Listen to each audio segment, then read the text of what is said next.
want to talk about some things, and I'm going to try and talk about them in a light fashion, the way I do to my children at night, rather than a heavy one when I'm trying to be serious and address serious things. I've been reading G.K. Chesterton, who treats very serious subjects so brilliantly and lightly that you feel as if you're reading champagne when you read Chesterton.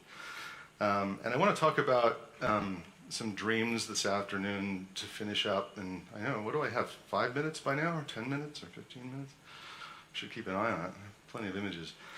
But first of all, I want to thank Robert and the Utah chapter and Deanne and all the people here, the Baird family, who have taken me in like a lost child and put me in their home and fed me and taken care of me when I've been out here, and who have put on this astonishing conference. I feel like I'm at a revival meeting of people I really like.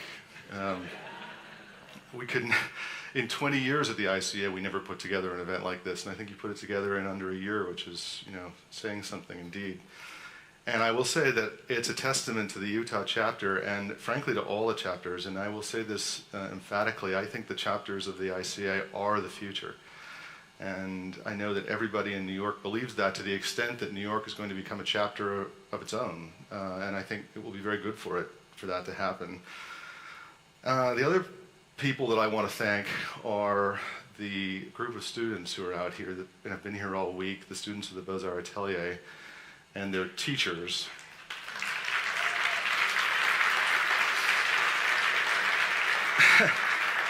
When Robert told me, I think the BAA students should come out to the conference, and I think they should come out for a week. And I started thinking, wow, we're going to raise the money. And Robert said, don't worry, we'll pay for it. I don't know, we'll pay for it somehow. Maybe we'll send a plane to get them. I don't know, something will help me.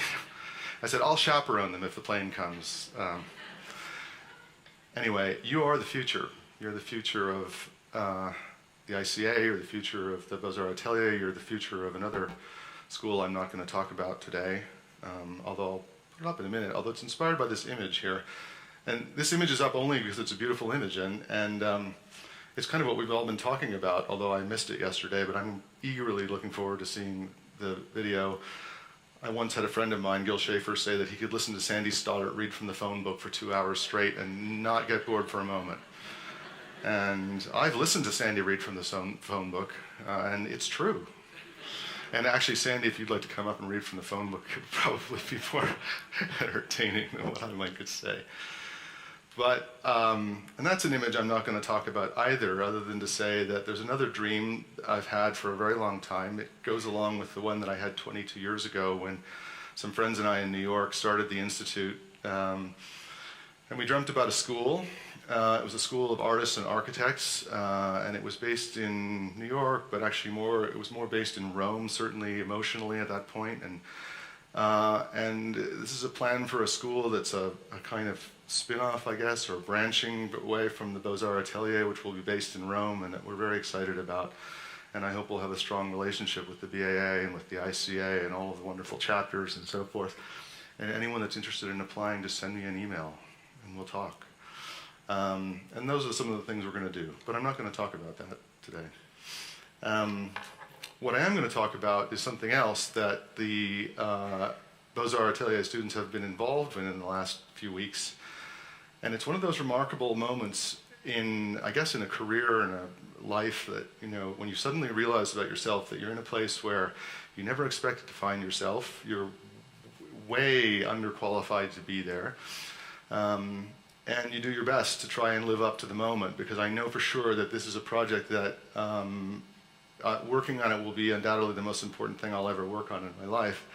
And I say that, I don't say that lightly, and I don't say it trying to be too serious either, other than the fact that it's the most important project that I could think of and be involved with.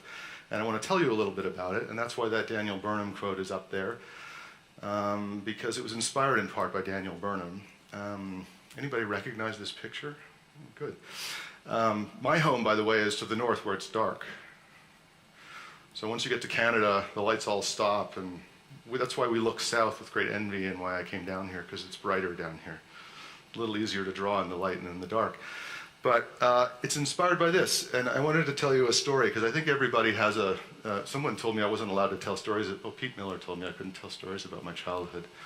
So I'm sorry, Pete, but I'm going to tell you one. But I have a dream of New York City, and I think most of us have a dream of New York City. Sometimes it's a dream that is based in a reality, and sometimes it's one that we just had from watching a Woody Allen movie, and sometimes it's one that we just have a dream about. But mine involves a voyage and a train trip. When I was 10, my parents decided to move us to Europe, and my grandmother took me and my younger brother to New York for the first time by train.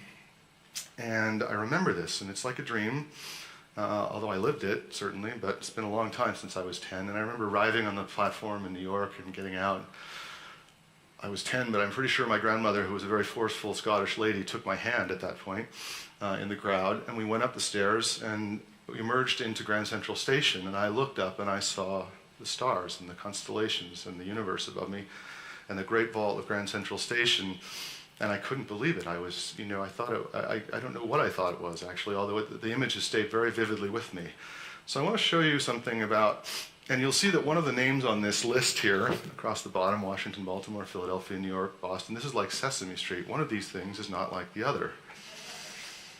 It goes like this: Washington, D.C., Union Station, I think restored, 20 years ago? Where's Christine? She's from Washington, she'd know.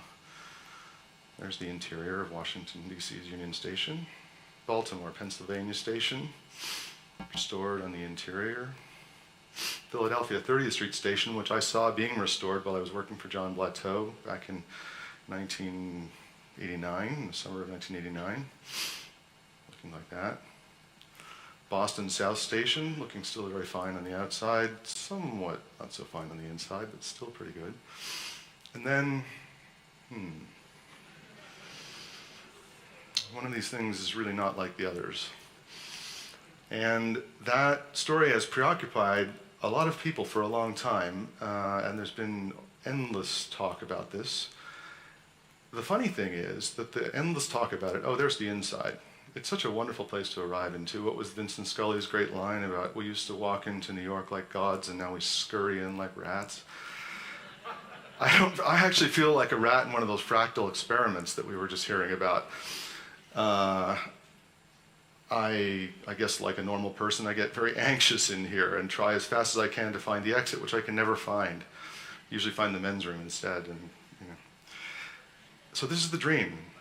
And I was at a meeting yesterday in New York, and the thing that's extraordinary about this as a dream is that it's a dream that a number of people have had very recently, simultaneously, although it's one that I've been having recurringly for 20 years.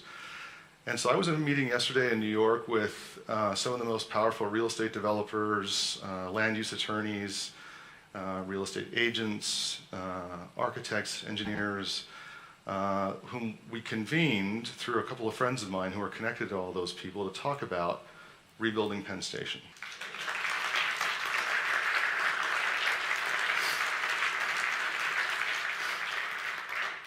Why should we do that?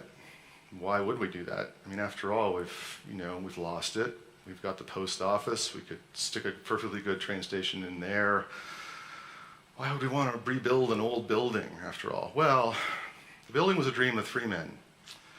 Alexander Cassatt, and these guys walked the earth like heroes. You should read a new book that was out a few years ago. I just finished reading, called Conquering Gotham. It is one of the most exciting, extraordinary books I've read in the last several years. Alexander Cassatt came out of retirement to become the new president of the Pennsylvania Railway. He had no need to do it. He didn't need the money. He didn't need the prestige. He didn't need anything, but he had a vision. And the vision was that the Pennsylvania Railroad, the most powerful railroad company in America in the 19th century, was going to cross into Manhattan and through and into New England via a tunnel under the Hudson River. And people compared it to the building of the Suez Canal. In many ways, it was even more complicated than that, in particular because he was facing the most corrupt government in the Northern Hemisphere in Tammany Hall in New York City.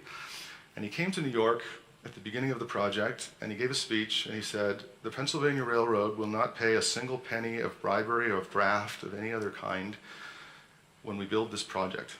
And he was able to accomplish the dream with the help of two men. This guy, who we all know and love and revere, Charles McKim, who was going through one of the worst periods of his life. He just had to fire his own partner, Stanford White, and put him on a salary because White had gotten himself into so much debt that the firm was in danger. He was suffering from chronic depression and was virtually homeless by this point in his life. And luckily had a daughter who was very close to him and who supported him. And in the meantime, he was producing and designing some of the grandest buildings this country's ever seen. And this man, whose name nobody knows about anymore, whose name was Seth Low, who was the first progressive mayor of New York City, who partnered with Cassatt to fight Tammany Hall, which was entirely in control of New York City, to get this building built, this tunnel built, and to clean up the Tenderloin, which was the worst neighborhood in New York City, and which at the time had white slaves living in it, much as there are in other parts of the world these days. So we were hardly, in fact, we may have been first in that. It was a real distinguishing honor. And their goal was to change that entire neighborhood of the city and to bring passengers who up until that point had to arrive by train on the coast of New Jersey and take a ferry, February, July, September, whenever it was, across into the city.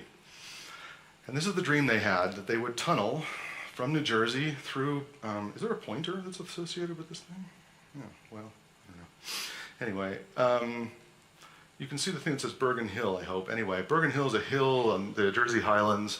They had to tunnel through Bergen Hill, make it down the slope of Bergen Hill, under the Hudson River, which turned out to be alluvial silt, which was almost impossible to tunnel through, into Manhattan, create a great terminal in Manhattan, carry the tunnel all the way across the island of Manhattan, under the East River, and create a great rail yard in Long Island to connect to the Long Island Railway, and ultimately to trains going north to New England. And many people died, and they were in such trouble at one point, both with Tammany Hall and the Vanderbilts and everyone else, that Cassatt traveled regularly to Europe to try and talk his European bankers into not pulling all of the funds out of the Pennsylvania Railway, and their stock, which was one of the most highly valued stocks in the country at the time, was under severe attack, and they almost lost the company. This is the vision that McKim portrayed to Cassatt. They went to Rome. McKim, of course, was a Roman. There's no other way to call him. He was a Roman. I mean, he may have been called McKim and have been of Irish, Scottish stock, but he was a Roman at heart. And this is a painting by Cockerell of the Baths of Caracalla. And this is the vision that McKim gave to Cassatt for what the station should look like. There's one of the first renderings of it.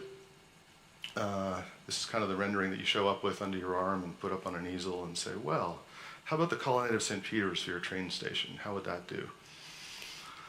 There's one of their renderings of the interior of the Great Hall. The Great Hall was the largest room in the world. And in fact, it was larger than the central room of the Baths of Caracalla when it was built.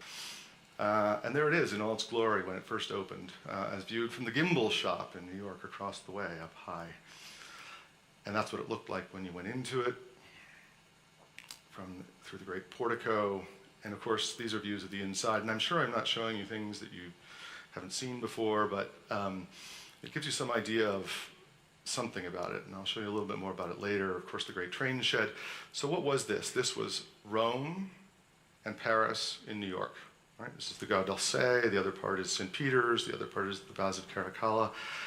And where had McKim gone to school? In Paris and in Rome. And, yeah.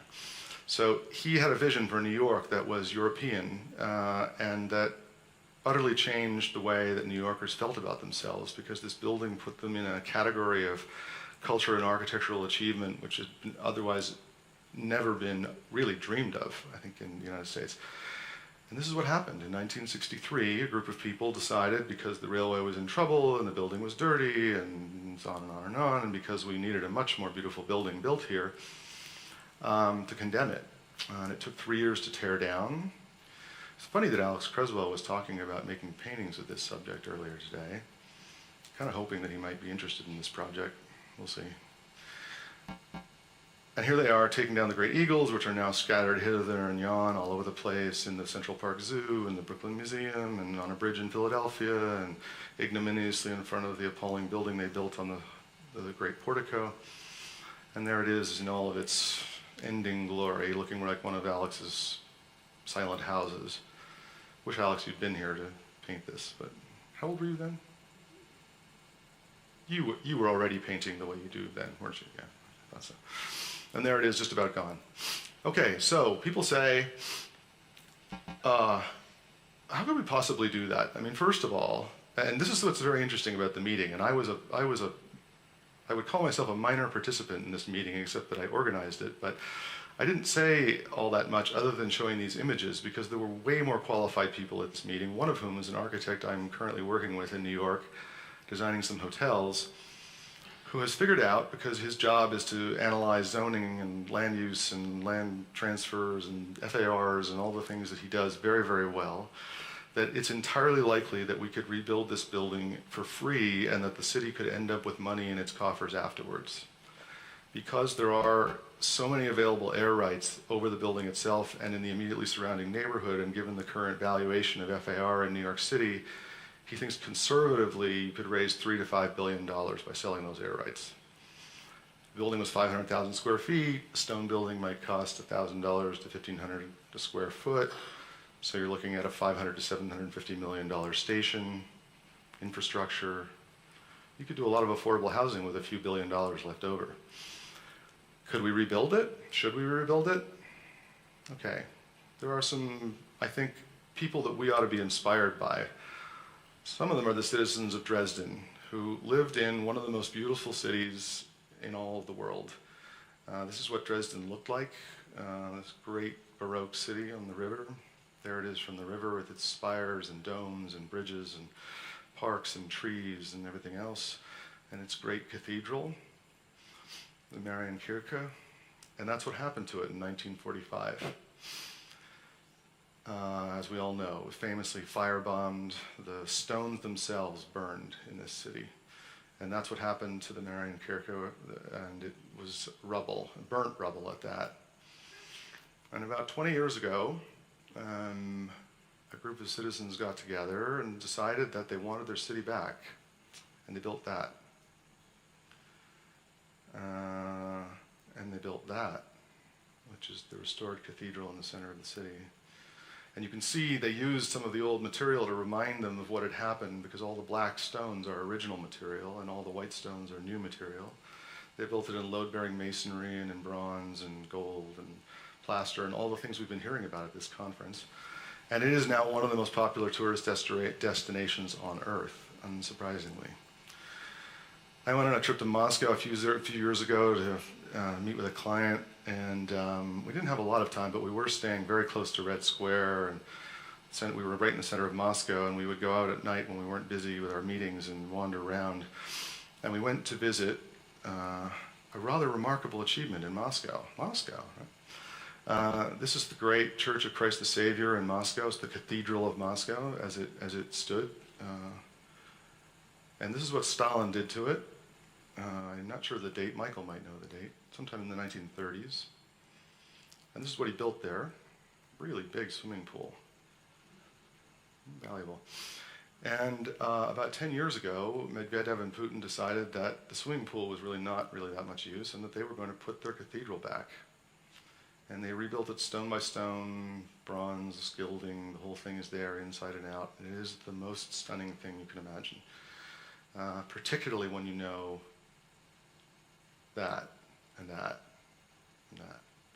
So they've reversed the evil course of history and made something good. And I think we all have a dream of New York. Some of us dream of a New York like that. That's one of the entries into the Municipal Arts Society recent ideas for a new Penn Station on the site of the old Penn Station by Diller Scofidio Renfrew, who taught at Princeton, where I went to school. I could be doing work like that.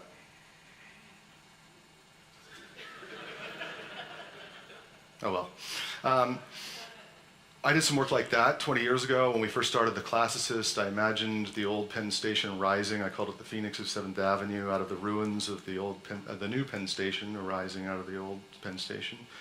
So you see the ruins in the foreground and the Farley Post Office, which everyone was talking about, but in the background you see old Penn Station.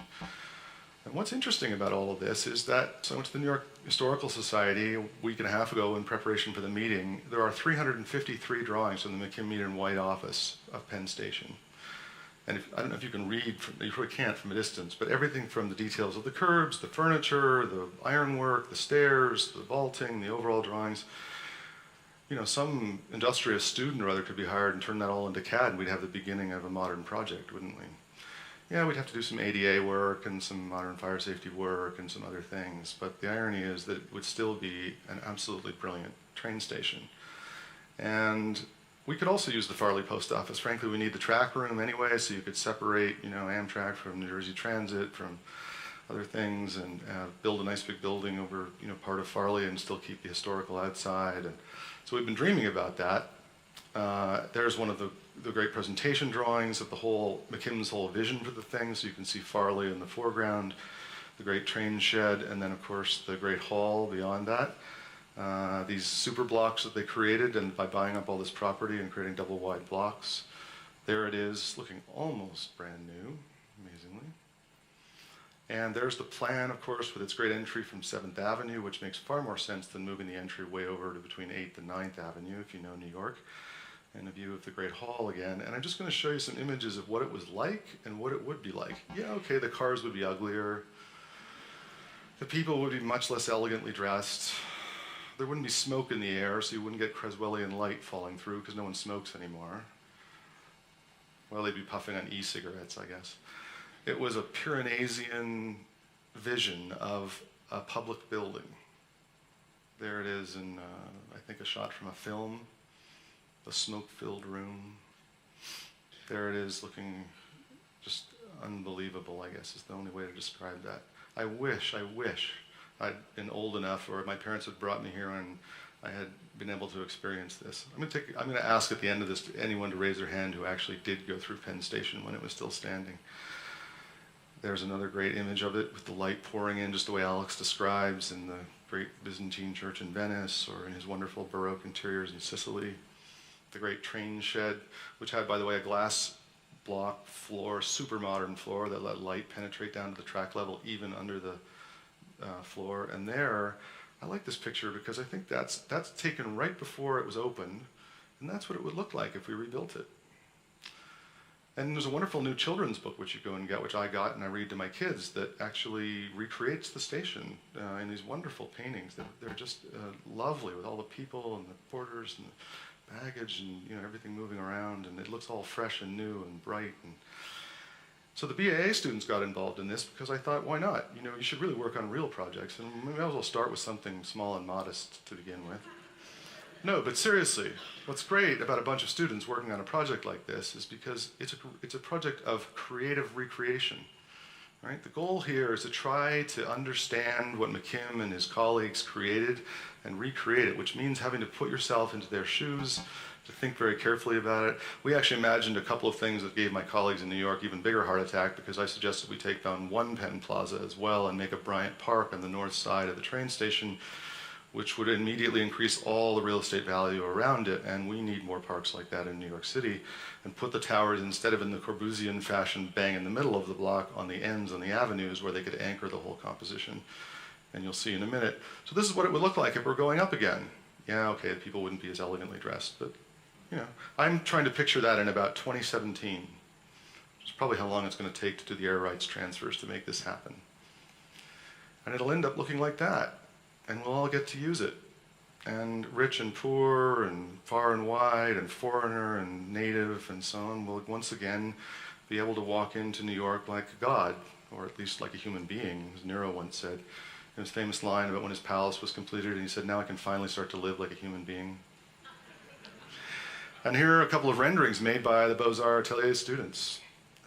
Peter Spalding, Christopher Weeks, Mark Hendricks, and group, and the rest of them were a little busy out here in Utah, but some of them managed to get involved in this, and they're going to be involved in this project as we go forward, because I can think of no better apprenticeship than working on this project with the people who are going to be involved with it. And there is the view of what it might look like, with some new towers and things rising around it, looking a little bit like zombie apocalypse in this one. I think the charcoal drawing got away from us a little bit here, but we're going to make some wash renderings of this that'll make everybody sit up and take notice. And that's my dream. Dreams really do come true. I'd like to walk with my children out of that train station one day and into New York City. Thank you.